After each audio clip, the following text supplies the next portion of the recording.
Praise Lord. जैसा कि हम सब जानते हैं कि आज हम यहाँ वो मनन चिंतन कर रहे हैं परमेश्वर के उस दुर्गम सप्ताह के आज के दिन में, जब परमेश्वर ने हमारे लिए प्राणों को दे दिया।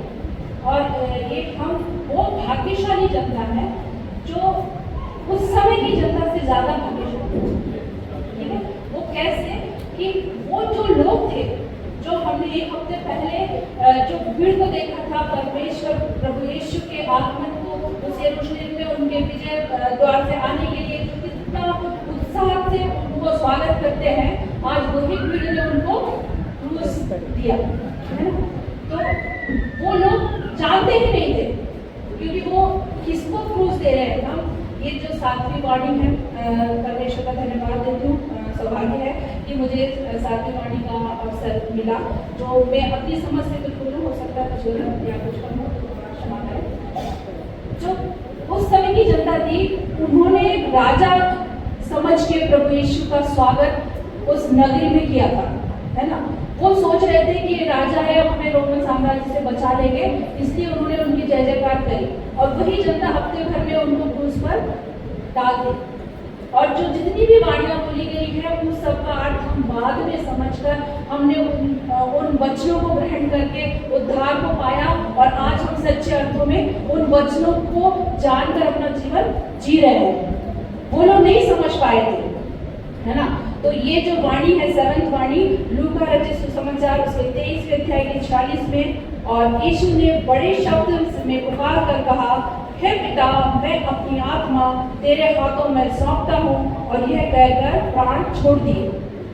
ये 7वीं वाणी है, और परमेश्वर ये 7वां चीज जो है बाइबल के अनुसार में देखेंगे तो कंप्लीट करने को बताता है, पूरा होने को बताता है। चाहे वो 7 दिन में सृष्टि की रचना हो, चाहे परमेश्वर की ये 7 वाणियां हो, चाहे सप्ताह के 7 दिन हो, परमेश्वर उस 7 दिन को 7 अंगों को जो है वो कंप्लीट वाली चीज को, पूरा होने की चीज को बताता है। तो यहाँ पर जो है प्रभु यीशु ने क्या किया है, पुकारा है परमेश्वर को, हे पिता, क्या करना है, मेरी आत्मा तेरे हाथों में सौंपता हूँ, और यह कहकर प्राण को छोड़ दिया।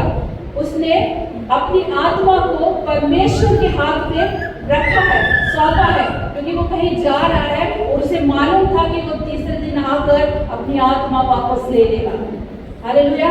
हम कहीं जाते हैं तो अपनी घर की सिक्योरिटी हो या कुछ चीज हो, हम किसी ऐसे व्यक्ति के हाथ में देते हैं जो हमें विश्वास है कि वो संभालेगा, वो सही है। तो वही प्रभु यीशु जो सब कुछ जानते थे, उन्होंने अपनी आत्मा को परमेश्वर के हाथ में दिया। और यही हर सुसमाचार में, मत्ती में, लूका में, सब में है, लेकिन इसमें लूका में अच्छी तरह से दिया गया है कि परमेश्वर के हाथों में उसने दिया। और ये हम निकालेंगे पहला पतरस 2 का 23वां वचन। पतरस भी इस बात की गवाही दे रहा है कि वह गाली सुनकर गाली नहीं देता था, और दुख उठाकर किसी को भी धमकी नहीं देता था, पर अपने आप को सच्चे न्यायी के हाथ में सौंपा। जो उस समय चेले थे, उसमें लूका ने ये वचन भी लिखे, और आगे जाके पतरस भी इस बात की गवाही दे रहा है कि उसने अपनी आत्मा को, अपने प्राणों को इसमें सच्चे न्यायी के हाथ में सौंपा। वो स्वयं मरा नहीं। जो लोग बोलते हैं कि आपका परमेश्वर तो मर गया, वो मरा नहीं था, वो मारा नहीं गया था, उसने स्वयं अपने प्राणों को रखा था न्यायी के हाथ में। और ये जो इस तरह की प्रार्थना है वो यहूदी प्रार्थना है, जो हमको भजन संहिता में भी मिलती है। भजन संहिता 31 के 5 में भी, कि मैं अपनी आत्मा को तेरे ही हाथ में सौंप देता हूँ, हे यहोवा सत्यवादी ईश्वर, तूने मोल लेकर मुझे मुक्त किया। और इस लूका के इस आखिरी अंतिम वचन से पहले हम देखेंगे कि वहां क्या हुआ। लूका 23 का 44 और 45 पढ़ेंगे। और लगभग दोपहर के तीसरे पहर तक सारे देश में अंधियारा रहा, और सूर्य का उजाला जाता रहा, और मंदिर का पर्दा बीच से फट गया। तो परमेश्वर यहाँ सब कुछ पूरा होने के बाद प्राण त्याग रहा है, लेकिन उससे पहले कंप्लीट किया है वो ये है कि वो मंदिर का पर्दा जो लोगों के लिए नहीं होता था, वो पवित्र स्थान और अति पवित्र स्थान में विभाजित था। जो अति पवित्र स्थान में कोई भी नहीं जा सकता था, वहां के याजक वहां जाते थे, और प्रभु यीशु की मृत्यु ने उस बीच के पर्दे को आपके और मेरे लिए हटा दिया, उस पर्दे को हटा दिया। अब हमें किसी मीडिएटर की जरूरत नहीं है, परमपिता परमेश्वर को, उस न्यायी को, उस यहोवा को पुकारने के लिए अब आप और मैं, जो हम परमेश्वर को, यहोवा को जानते हैं, वो डायरेक्टली अपने सृष्टि को, अपनी पुकार को, अपनी बात को, अपनी आवाज को यहोवा तक पहुंचा सकते हैं। ये प्रभु यीशु ने अपने आखिरी वाणी में पूरा किया। और पूरा वहां पे कुछ और भी हुआ था, जो मत्ती 26 का 31 में जब लोग 61 में जब लोग ढूंढ रहे थे कि भाई उसमें दोष क्या लगाए, उस पर दोष क्या लगाए, तो वो सारे लोगों से ढूंढा, पूछा, लेकिन कोई भी उसके लिए बड़ा कारण नहीं दे पा रहा था कि जिसकी वजह से हम उसको क्रूस दे। फिर वहां पर कोई दो जन आकर उनसे क्या बोले कि ये कहता है कि मैं परमेश्वर के मंदिर को ढा सकता हूँ और इसे 3 दिन में बना सकता हूँ। ये लोग उनको दोष लगाए, है ना, दोष लगाए, परंतु वो नहीं जानते थे कि परमेश्वर अपने जी उठने के लिए, अपने पुनरुत्थान के लिए उसको पहले से ही बता रहा है। और ये सारी बातें मैं इसलिए कहती हूँ कि हम धन्य हैं, क्योंकि वो लोग नहीं जान पाए थे, वो कब बाद में जान पाए परमेश्वर के जी उठने के बाद। परंतु परमेश्वर ने हमें अवसर दिया कि हम लोग पैदाइश से ये जान रहे हैं, परमेश्वर में आने के बाद से ये जान गए हैं कि परमेश्वर ने आपके और मेरे बीच में परमेश्वर से डायरेक्ट कनेक्शन जो है वो बना दिया है। अब हम सिर्फ यहोवा को पुकारेंगे प्रभु यीशु के द्वारा। हालेलुया। ये वचन जो है मुझे कई बातें बताता है। तो सबसे पहले ये कि जब क्रूस पर वो आया था तो उसने प्रथम जो वाणी बोली थी वो भी एक प्रार्थना के द्वारा शुरू की थी। वो भी एक प्रार्थना थी कि हे प्रभु इसे क्षमा करो, इन्हें क्षमा करो। वो भी एक प्रार्थना थी। और उसकी इस क्रूस की यात्रा का अंतिम जो वचन है वो भी एक प्रार्थना है ना। तो हमें ये याद रखना है कि हम कोई भी बात को, कोई भी काम को करते हैं तो परमेश्वर के प्रार्थना से ही शुरुआत होना है।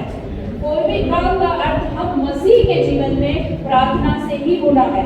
और दूसरी बात, हम पतरस के द्वारा और प्रभु यीशु लूका रचित सुसमाचार के अनुसार भी जानते हैं कि सच्चे न्यायी के हाथ में सौंपना है। आप और हम आज मतलब सोचना चाहिए कुछ भी करने से पहले कि आपका मेरा जीवन हमने किसके हाथों में दिया है। हमने सच्चे न्यायी के हाथ में दिया है। हमने छोटे मोटे इधर उधर के लोगों के लिए, छोटे छोटे परमेश्वरों के लिए नहीं, देवताओं के लिए नहीं, परंतु जो सर्वोच्च है, सर्वप्रथम जो है और जो सच्चा न्यायी है, हमें अपने जीवन को उसके हाथ में सौंपना है। और तीसरी बात ये कि आप और हम जान जाए कि सिर्फ यहोवा ही परमेश्वर है। प्रभु यीशु जो आया उसने भी अपने आप को, अपने प्राणों को, जिसके हाथ में स्वर्ग की अधोलोक की कुंजी है, वो भी अपने आप को परमेश्वर प्रभु यहोवा को समर्पित करता है। तो आप और हम हर बात में स्मरण रखें कि यहोवा ही एकमात्र परमेश्वर है। और चौथी बात ये कि परमेश्वर और हमारे बीच की दूरी को प्रभु यीशु ने मिटा दिया। और पांचवी जो मुझे बहुत प्रिय है कि देखो हम कितने अनमोल हैं, है ना। हम 1000-2000 नहीं, इस कीमती लहू के द्वारा छुड़ाए और खरीद दिए गए हैं कि हम उसकी संतान हो सकते हैं। हालेलुया। तो परमेश्वर का धन्यवाद इन वचनों के लिए कि प्रभु इन कीमती वचनों को आपने हमें दिया, इसके लिए धन्यवाद देते प्रभु जी। और हर एक को, प्रत्येक को जो मेरी समस्या में है प्रभु जी, उन सबको आपके हाथ में सौंप देते हैं। यस लॉर्ड, तेरे उस कष्ट को, उस कलवरी के दुख को परमेश्वर हम यहाँ स्मरण करते हैं परमेश्वर। और लेकिन हम अंत में ये जानते हैं खुदावंद परमेश्वर कि तूने अपने पुत्र को हमारे लिए छुटकारे के लिए परमेश्वर भेजा। ओ खुदावंद परमेश्वर, हमें अपनी कीमत को, हमें अपनी कीमती लहू के द्वारा तूने छुड़ाया और हमें बहुमूल्य बनाया, इसके लिए धन्यवाद देते हैं खुदा। हर एक को प्रभु जी तेरे हाथ में सौंप देते खुदा परमेश्वर। हम सबको अपने आने जाने में परमेश्वर जिस तरह से आए उस तरह से सुरक्षित लेके जाना प्रभु। आज के दिन के इस वैल्यू को परमेश्वर समझने के लिए, ये दुख का नहीं परंतु आनंद का उत्सव मनाने के लिए धन्यवाद देते खुदा परमेश्वर। ये वो क्रूस को रास्ते को परमेश्वर, वो एंड नहीं था प्यारे प्रभु जी, वो तो एक शुरुआत थी खुदा परमेश्वर। हम सबके तुम साथ होना प्रभु जी, और तेरे लहू में वो उफान आए खुदा कि हम तेरे मसीह की उस इच्छा को, आखिरी इच्छा को परमेश्वर पूरा कर सके। मांगते हैं तेरे पुत्र को यीशु मसीह के नाम में।